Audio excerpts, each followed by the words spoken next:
दोस्तों आज हम बात करने वाले हैं भारत के उस शहर की जहाँ के लाइट हाउस से ढलता सूरज और पक्षियों की चहचहाट का तालमेल अनोखा है। एक ऐसा प्रदेश जहाँ मिलती है हर तरह की वाइन, शहर की चकाचौंध शांति पर भी भारी है और समुद्री तटों की काली मिट्टी सच में निराली है। जी हाँ, ये प्रदेश है मुगलों द्वारा निर्मित किले का शहर, जिसे भारत में केंद्र शासित प्रदेश का दर्जा दिया गया है। लेकिन कौन सा है ये केंद्र शासित प्रदेश? हम बात कर रहे हैं दोस्तों दमन के बारे में। तो चलिए फिर देरी न करते हुए दमन को थोड़ा करीब से जानते हैं। लेकिन वीडियो को शुरू करने से पहले अगर आप चैनल पर नए हैं तो प्लीज सब्सक्राइब जरूर करें।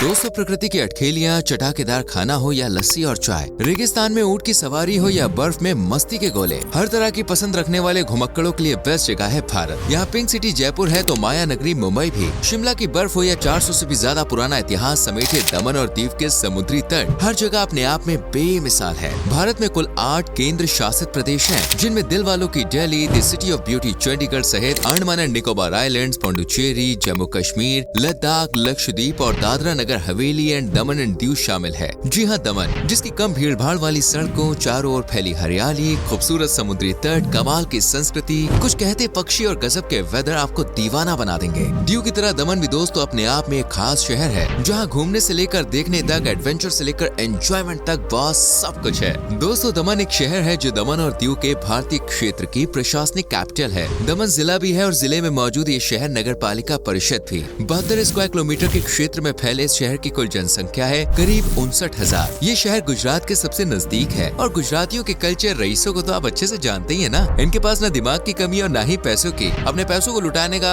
मेरा मतलब है एंजॉय करने का। जब भी मन होता है गुजराती दमन एंड दीव में आते हैं और जमकर भाई मौज मस्ती करते हैं। इसलिए यहाँ के कल्चर, भाषा और रहन सहन में आपको गुजरातियों की झलक साफ देखने को मिल जाएगी। वैसे तो दमन में ऑफिशियल काम के लिए इंग्लिश लैंग्वेज का यूज होता है, लेकिन वास्ट मेजोरिटी गुजराती बोलना पसंद करती है और यही उनकी क्षेत्रीय भाषा भी है। हालांकि गुजराती और इंग्लिश के अलावा भारत का हिस्सा होने के चलते यहाँ हिंदी को भी काफी इम्पोर्टेंस दी जाती है और ज्यादातर लोग हिंदी भाषा को समझते हैं और बोलते भी हैं। दोस्तों दमन का इतिहास और वर्तमान में पुर्तगालियों की गहरी छाप देखने को मिलती है, जिसका कारण है पुर्तगालियों का यहाँ पर कब्जा, जिसकी जड़ें आज भी दमन वासियों के जहन में ताजा है। लेकिन ये बुरी यादें शायद ना रहती अगर आज से 450 साल पहले कुदरत की वो छोटी सी गलती ना हुई होती। ये तो आप सभी जानते होंगे कि एक समय पर समुद्र यात्रा का बड़ा क्रेज हुआ करता था। उसी दौरान की बात है जब कुछ आविष्कारक और घुमक्कड़ जैसे कैप्टन मेजर डियोगो दी मेलो, जो कोई पुर्तगाल से थे, वो पर्शिया की तरफ समुद्री रास्ते से जा रहे थे। लेकिन अचानक उनकी बोट पर्शिया से पहले ही दमन समुद्री बोट से टकरा गई। ये आइलैंड उन्हें इतना पसंद आया कि देखते ही देखते पुर्तगालियों का यहाँ पर कब्जा हो गया। हालांकि भारत अंग्रेजों के जाते अब किसी भी तरह की गुलामी के मूड में नहीं था, इसलिए दिसंबर 1961 में भारतीय सेना ने ऑपरेशन विजय चलाया और पुर्तगालियों के खिलाफ मोर्चा खोल दिया, जिसका रिजल्ट ये हुआ कि 451 साल तक भारत में दमन, दीव, गोवा सहित दूसरी जगहों पर अपनी हुकूमत चला रहे पुर्तगालियों को भागना पड़ा और दमन आजाद हो गया।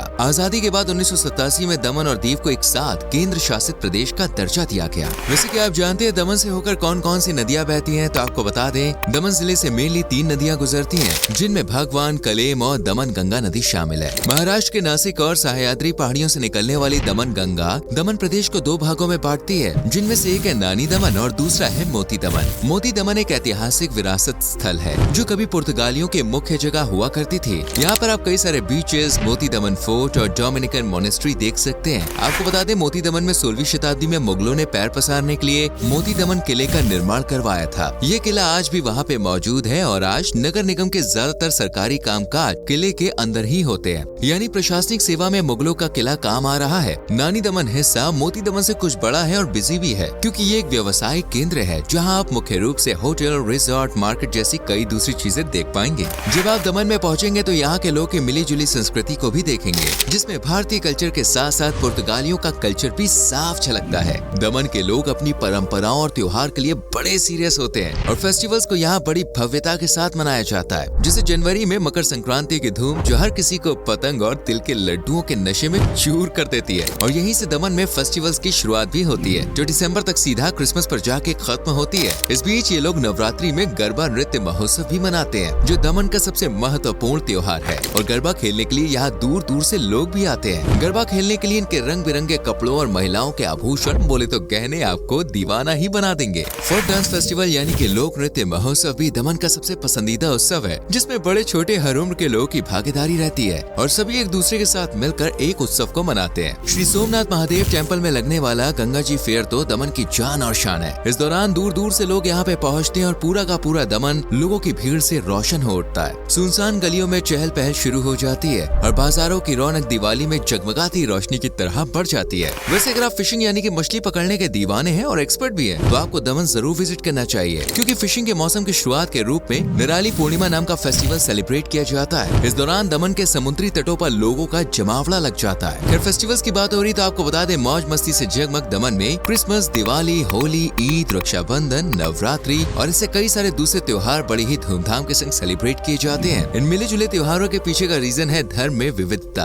भारत के ऑलमोस्ट सभी शहरों, राज्यों और जिलों की तरह दमन में भी कल्चर में काफी वेरिएशंस देखने को मिलते हैं, जहाँ पर कई धर्मों से जुड़े हुए लोग रहते हैं, जिनमें ईसाई धर्म भी शामिल है और इस्लाम भी शामिल है। हालांकि हिंदू धर्म को मिला लिया जाए तो ये तीनों ही धर्म पूरे भारत की तरह दमन में भी प्रमुख धर्म है, जिन्हें मानने वालों की संख्या सबसे ज्यादा है। इनके अलावा आपको दमन में कुछ जनजातीय समूह भी देखने को मिलेंगे। इतनी सारी जाति विविधता और धर्मों के चलते ही दमन में इतने त्योहार और अलग अलग रीति रिवाज फॉलो किए जाते हैं, जहाँ पर आपको गुजरातियों का हल्ला, मौज मस्ती भी देखने को मिलेगी और हिंदुओं की पूजा पाठ भी। ईस्टर पर प्रार्थना होती है तो वहीं ईद पर अल्लाह को याद किया जाता है। बात अगर दमन के लोगों के पहनावे की करें तो यहाँ पर एक लोग की वेशभूषा उनके गुजराती भाई बंधुओं से काफी इंस्पायर्ड है। इसके अलावा पुर्तगालियों की तरह ड्रेसिंग सेंस रखने वालों की भी कोई कमी नहीं है। पुरुष यूजुअली धोती, शर्ट, पैजामा और कुर्ता पहनना पसंद करते हैं, जो बेसिक और एकमात्र पहनावा भी है, क्योंकि वेरिएशन तो महिलाओं में देखने को मिलती है ना भाई। और दुनिया भर की तरह यहाँ भी महिलाओं में घाघरा, ब्लाउज, ओढ़नी, साड़ी, सलवार कमीज, जबकि लड़कियों में जीन्स, कुर्ता, स्कर्ट, टॉप सहित कई दूसरी चीजें फेमस हैं, जिन्हें फैशन या स्टाइलिश ड्रेस का टैग दिया गया है। इसके अलावा महिलाओं को ज्वेलरी से भी काफी प्यार होता है और खास ओकेशन पर दमन की महिलाएं भी मेकअप में भैया किसी से पीछे नहीं रहती।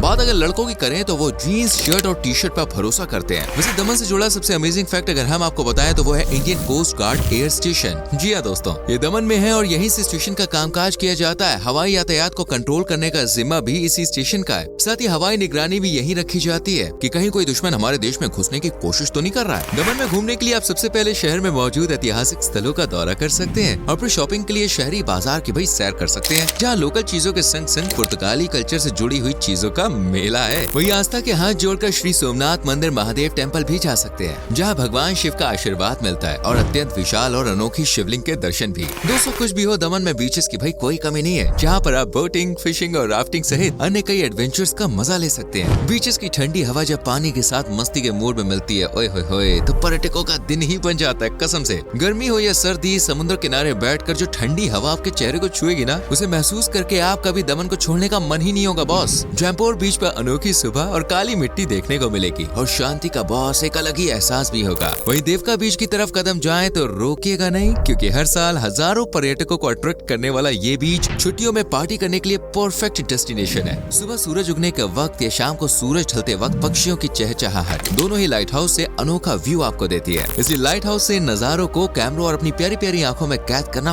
बिल्कुल ना भूलें। चलिए अब आपको दमन का जायका भी टेस्ट करवा ही देते हैं, क्योंकि दोस्तों उसके बिना तो पूरी जर्नी अधूरी मानी जाती है। यहाँ के खाने में भी आपको गुजराती डिशेस का प्रभाव देखने को मिलेगा और अगर आप गुजरात ना जाने के बाद भी गुजराती खाने का स्वाद लेना चाहते हैं तो दमन के रेस्टोरेंट में आपकी पेट पूजा का पूरा इंतजाम है। ढोकला हो या जेठाबाई का जलेबी फावड़ा, कचौड़ी हो या बाशना रोतला, दमन में ही हर गुजराती डिश इजिली मिल जाती है। हालांकि प्रदेश में सी फूड के भी दीवानों की कोई कमी नहीं है और वो इसलिए क्योंकि ये शहर समुद्र का सच्चा साथी है। अक्टूबर के महीने में यहाँ केकड़े और झींगा मछली के खास तरह के व्यंजन बनाए जाते हैं, जिनमें से एक है चिकन बुलेट। ये दमन की भाई अनोखी डिश है। वही पापड़ी का तो जवाब ही नहीं है बॉस। उबली हुई मीठी और नमकीन मटर के साथ बनी पापड़ी नाश्ते के काम आती है। इन सब के अलावा आप यहाँ लड्डू, बासुंदी, जलेबी, बर्फी, लपसी जैसी डिशेस को चख सकते हैं। खाने के अलावा दमन पीने के मामले में भी काफी तेज है। यहाँ पर हर तरह की आपको वैरायटी मिल जाती है वाइन की, इसलिए अगर आप खाने पीने का शौक रखते हैं तो अपने दोस्तों को लेकर भाई दमन जा सकते हैं। बेस्ट जगह है बॉस। और हाँ, पारसी व्यंजनों का भी अनोखा संगम है दमन में। दमन जाने के लिए सबसे अच्छे समय की बात करें तो दोस्तों वो है अगस्त से अप्रैल तक का। इस दौरान पड़ने वाली हल्की सर्दी आपकी ट्रिप को और भी ज्यादा यादगार बना देगी। बाकी गर्मियों के मौसम में ठंडी हवा की तलाश है तो भाई आप भी दमन की सैर कर सकते हैं। और बारिश की बात करें तो भाई यहाँ पर कभी भी बारिश शुरू हो जाती है। दोस्तों दमन के पास अपना कोई एयरपोर्ट नहीं है, इसलिए अगर आप यहाँ फ्लाइट से जाना चाहते हैं ना तो आपको गुजरात के लिए फ्लाइट मिलेगी, दमन के लिए नहीं। ट्रेन से आप यहाँ पे जा सकते हैं इसके बाद। हालांकि ट्रेन रूट भी डायरेक्ट दमन को कनेक्ट नहीं करता है। इसके लिए भी आपको सुबह पहले गुजरात के वापी रेलवे स्टेशन तक के लिए ट्रेन पकड़नी होगी, वहाँ से टैक्सी लेकर आप दमन तक पहुँच सकते हैं। दूरी सिर्फ भैया 15 किलोमीटर की है, ज्यादा नहीं है, और किराया भी नाश्ते से ज्यादा नहीं पड़ेगा। मिर्जान, अगर आपको मौका मिले तो दमन की सैर जरूर करना। यकीन मानिए ये बेहद ही आकर्षक और खूबसूरत जगह है। वैसे आपको इस शहर से जुड़ी कौन सी बात सबसे ज्यादा पसंद आई, और आप में से कोई है अगर दमन से, तो प्लीज कमेंट सेक्शन में बताओ यार, इंतजार कर रहा हूँ। वीडियो को लाइक और शेयर भी करना और चैनल को सब्सक्राइब करके बेल आइकॉन प्रेस करें जिससे आने वाली वीडियोस मिस ना हो। सो मिलते हैं अगली वीडियो में। Till then bye bye, take care.